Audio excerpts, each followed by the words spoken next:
Yeah, it's a killer.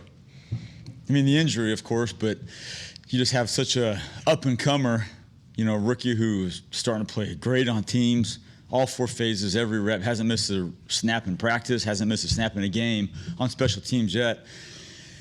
And then to, lose him is just devastating because, part of it, too, is the personal relationship. You start to get with these kids that are developing pros. They start out not knowing much, and then they're kind of starting to get it and gain a little bit of confidence. And the turf monster, I think, just got him. He's just kind of getting bull rush, and he just tried to kind of anchor down, and the leg kind of just the tiniest little tweak, and that was it. So it's crucial. And it's also, from a personal level, it's take a lot of guilt, coaching guilt when a player gets hurt on your watch. That's something that I've always struggled with probably the most. Why do you think, or why is it that you feel responsible? Just because, what could you have done to try and... Yeah, there's nothing I could have done, but, I look at that injury is going to affect the next 9 months of his life, So it's not just a football thing. It's it's he's not going to be probably whole leg and back to 100% till, I don't want to predict anything, but maybe that's just me. Guys get, like Mo Kennedy kind of got dinged on the kickoff the other week, and Jabril this week. There is some coaching guilt that I feel with kind of your guys that kind of get dinged up. It's a tough one. How did Kelvin Joseph do in his debut? He did outstanding. He played on all 4 phases. Really didn't do much of it in college. And his attention to detail and his energy the past couple of weeks has been outstanding. Really, not just the past couple of weeks, but since he got here. He was always all in on special teams. And what's great about him is he kind of understands that that's the way to get on the field.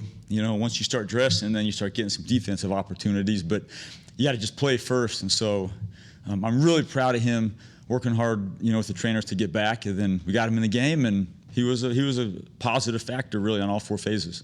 When you lose a guy like Cox, who's a core special teamer for you, how do you replace him? Where do you go? Yeah, I think we just got Francis Bernard not up, but healthy again this past week. So, we'll see what Coach wants to do with that. But Francis played a lot of really meaningful snaps for us last year on special teams, and as fate would have it, he might be needed this week. Based on what happened in Pittsburgh yesterday with their kicking situation, yeah.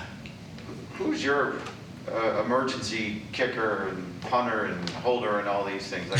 How do you work through that? That's a tough one. So yesterday, if you just take yesterday, for example, Will Greer would have been our emergency holder. Brian Anger would have been our emergency kicker. And Greg Zerline would have been our emergency punter.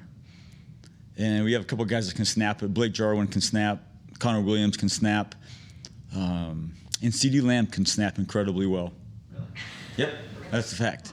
That's not a joke. Would you really put, I don't know how much he weighs, but is that a realistic possibility? Probably not. But he throws it really good.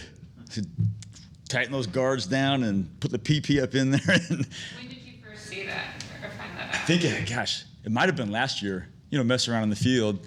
Everybody thinks they can be a quarterback and a point guard, and watch this. And I was like, oh, jeez, he really can do it. That was just kind of a mess around moment where you discover snappers and watermelon kicks and all kinds of stuff usually happens in off the script time when players say, hey, coach, check this out. And they really actually have skills. You're like, oh, my gosh, it's pretty awesome. Do you field players if you need a punter, if you need a kicker that you think of? I'm sorry? Do you have field players that, if Anger couldn't kick, if Greg got hurt, they Yep. could go to, who is Cedric Wilson would be a punter and a kicker. Really, Cedric Wilson would be a punter, and Azur Kamara can actually kick field goals. And another surprise kicker, I know you guys probably think I'm up here joking around, but Tyler Biotic can kick field goals. We saw that. Yeah. So there's a lot of unique skills, and Azur comes from a soccer background, back as a youth. So some of these guys possess skills. Tyler Biotic can kick field goals. CeeDee Lamb can long snap. You never think. You ever had to do it in a game? You ever had to do some emergency stuff like that in a game? We've had to have our punter be an emergency kicker back in LA a couple of times. And then when I was in Oakland, Janikowski had to be an emergency punter for a game. And I've been fortunate enough never not to have an emergency snapper, which that's probably the most dangerous emergency. An emergency punter can go in there and catch it and just punt it, and really doesn't matter what happens with the football as long as it goes that way pretty far. And then kicker, you got to probably just shorten the range down for the punter who's going to hit some field goals. But the snapper's a tough one. Do your emergency guys get any scheduled work? Nope. Not during the regular season. We'll do it in training camp and spring ball, but the regular season there's not enough reps to. But off schedule, yeah, we'll get some guys some work. It's a huge factor that we think about every week. Like, okay, what if something happens to these guys? You don't have really a backup. It's not like a backup receiver, a backup running back. So you kind of have to manufacture however you can based on who's done it in their past. How happy was Cedric after his throw? What's going through your mind as he's scrambling to pull that off? I was actually on the bench talking to a couple of our defensive players about kind of the next possible punt series coming up. So I kind of looked in at it at the corner of my eye, and I saw him scramble out, and the ball get thrown in the air, and I couldn't really see the whole play because I was, again, on the sideline. And first thought was, I'm not surprised. It's about right. But pretty awesome. I mean, somebody kind of like we're talking about so far, this conversation has gone to the versatility of players. And Cedric, arguably, is probably one of the more versatile guys, in my opinion. The ability to throw, punt, catch, do a lot of different things is pretty cool. Anything about the year Anger's having that surprises you? No.